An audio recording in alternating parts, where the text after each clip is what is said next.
Michaelis-Menten spent quite a bit of time on coming up or trying to simplify all these parameters. We talked about K1, K minus 1, K1 to make ES, K minus 1 to dissociate ES, and K2 to dissociate the product from the enzyme. So what they came up with is really a pretty important equation. And along the way, they came up with two important parameters. So I'm going to explain to you these parameters and that equation. First of all, you don't need to memorize the equation. You just need to understand the parameters that we're talking about. The first parameter we talked about was Vmax that they came up with, which means that every enzyme has a Vmax. And that Vmax occurs when all the enzyme is saturated with substrates. It's working full blast, working as fast as it can work. Okay? Always occupied with substrate. That's the first important parameter. When the enzyme is saturated with substrate, it achieves its Vmax.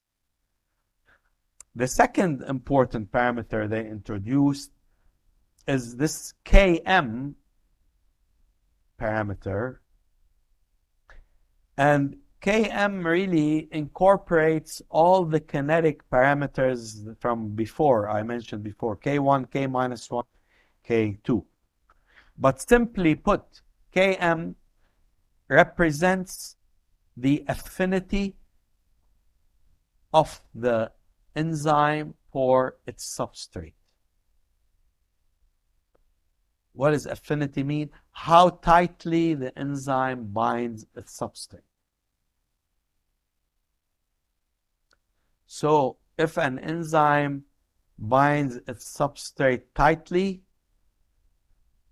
it would require small concentrations of that substrate. So let's say an enzyme binds to its substrate, has a Km for its substrate, 10 micromolar. That's pretty low concentration. That means it has high affinity for its substrate. Okay? You with me?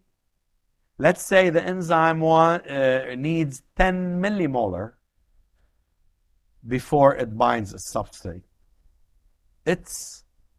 Therefore, you can say it has low affinity for its substrate. The very important take-home lesson about Km, which I always say, and half the class gets it wrong on the test, is Km is always a substrate concentration. When it's low, it tells you the enzyme has high affinity for its substrate. When it's high, it tells you the enzyme has low affinity for its substrate. So Km is always going to be a substrate concentration. Question?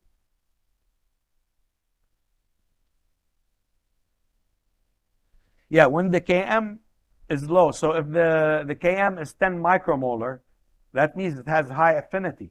If it's 10 millimolar, means it has low affinity. You need so much more substrate before it binds the enzyme. Okay? So what's important about the Michaelis-Menten is it can really gives you a relationship between reaction velocity at any time as a function of these two parameters, which will be really unique for each and every enzyme. Also as a function of substrate concentration. So at any substrate concentration, knowing Vmax and Km, you can calculate the velocity of an enzyme reaction. I want you to also appreciate Vmax and Km are two unique parameters to every enzyme, but they are really independent of each other. Okay? This may seem strange, but they are independent of each other. Because of what we're about to do here, it may seem strange, but I'm going to explain that to you. So we're going to go back to the sort of classical Michaelis-Menten curve. Here's the velocity, and that could be, say, substrate consumed per minute or product produced per minute. That's how the velocity is expressed. And this is substrate concentration, increasing substrate concentration. So as you increase substrate, you increase velocity, and you have part of this hyperbolic curve. This is called a hyperbolic curve, is this linear part. So enzyme activity is increasing almost linearly with substrate, increasing substrate. You increase substrate, you increase velocity.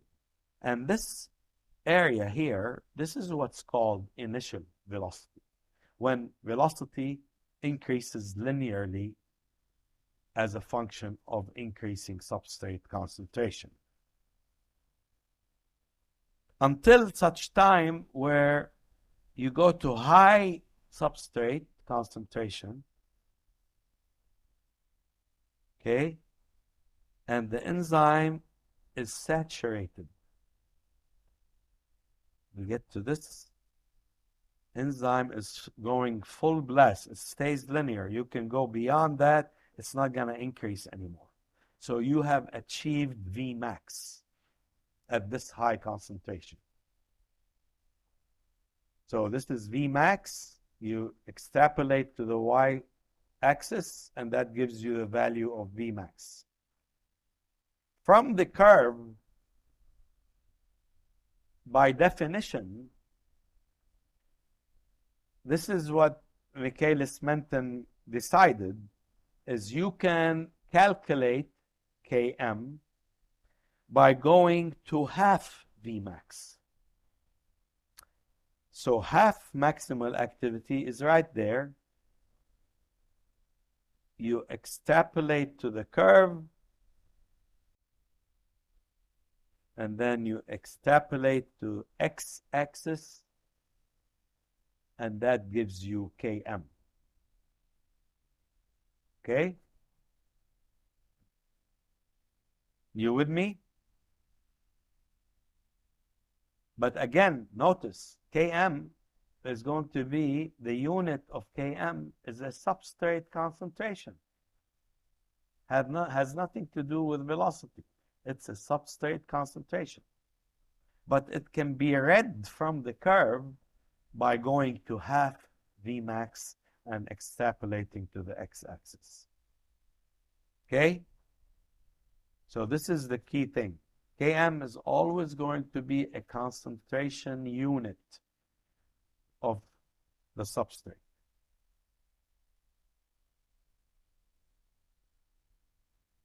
We kind of covered that. So this is an example, kind of will explain a little bit to your question earlier.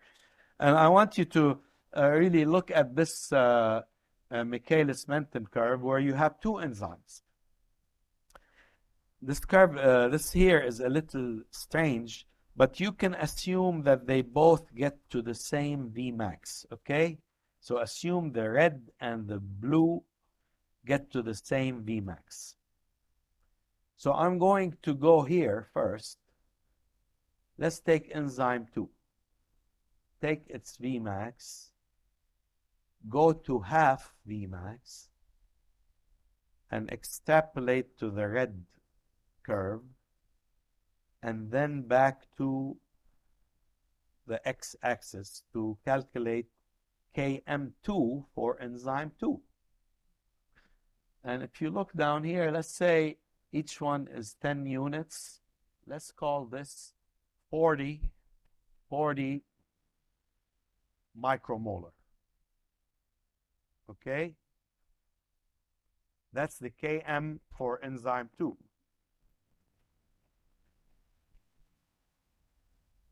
Let's do the same thing for enzyme 1. Take enzyme 1 Vmax, go to half Vmax, extrapolate to enzyme 1 and down to the x-axis. Let's say it goes down here to around 15, roughly. So one has 40 micromolar, one has 15 micromolar. Which number is bigger? 40. 40, enzyme 2, therefore, has lower affinity. It needs more substrate to act on the enzyme because its Km is higher. Conversely, enzyme 1 requires less substrate to act, requires 15 versus 40 to act half maximally on the substrate. Okay? So it's a measure, again, remember, it's a measure of affinity of the enzyme for its substrate. Low concentration, high affinity, high concentration, low affinity. Okay, then comes two other scientists. Are you with me so far? So make sure you know Vmax, Km, understand what they are. And like I said, they are unique parameters for each and every enzyme. And in many ways, they are really independent of each other. They are properties of that enzyme.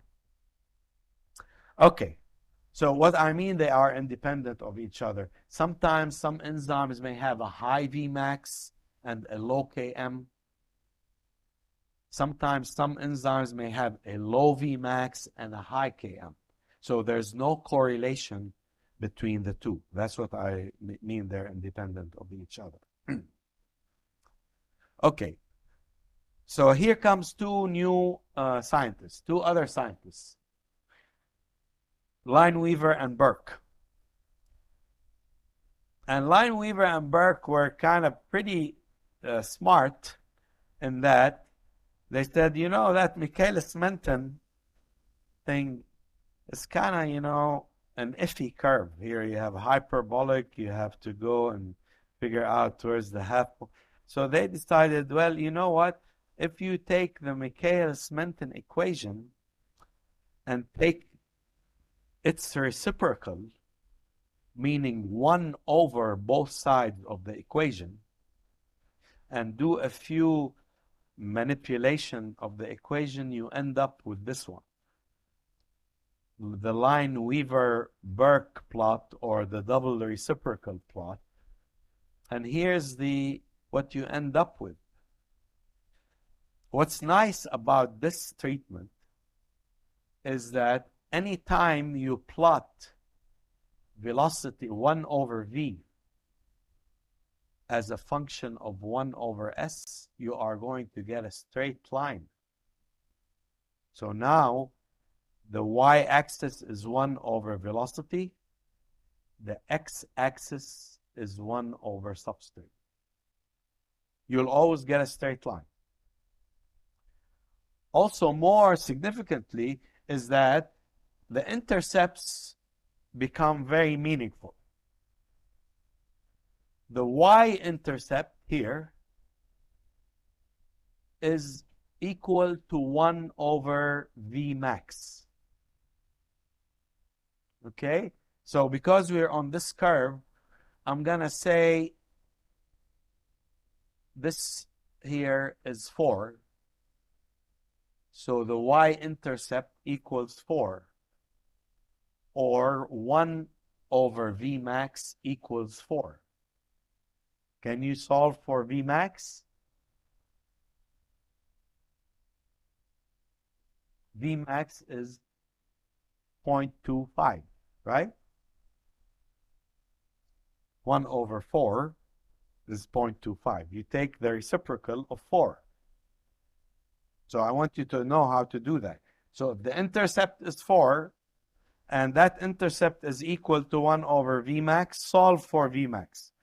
Vmax becomes 0.25. Correct? Okay.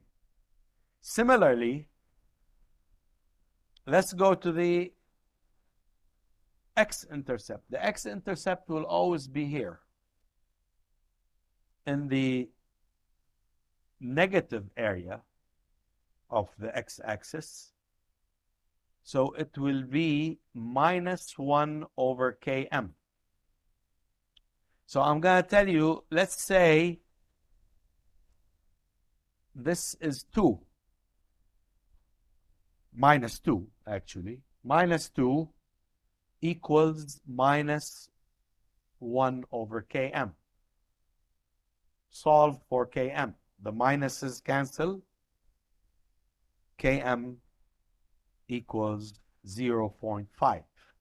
So basically, from the intercepts, you can directly calculate Vmax and Km.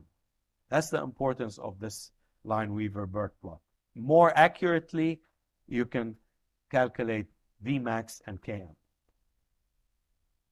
Okay? So make sure you understand how you do that for these.